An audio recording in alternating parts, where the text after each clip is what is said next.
This Sunday in the church calendar is known as Holy Trinity Sunday.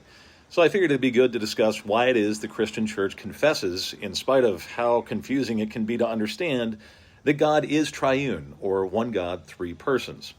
Well, when the early church looked at the Bible, they knew it clearly taught in places like Deuteronomy 6, known as the Shema, that there is only one God.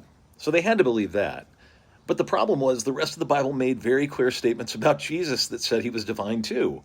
Take, for example, Thomas's great confession upon seeing and touching the risen Christ when he says, "My Lord and my God." Or John telling us in his opening chapter that Jesus, who he refers to as the Word, was God and was with God. Or lastly, Jesus referring to himself by the divine name, I am. We could go on. But that wasn't all. The church also recognized that the Holy Spirit was also talked about interchangeably with God. Take, for example, Acts chapter 5. When Peter is rebuking a man named Ananias for lying to the church, he says in verse 3, "You lied to the Holy Spirit." But then in verse 4, he simply says, "You lied to God."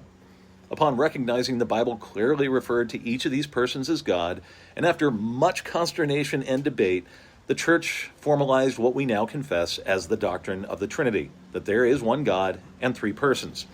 And they summarized it for us most succinctly in the Apostles' Creed, the Nicene Creed, and the Athanasian Creed.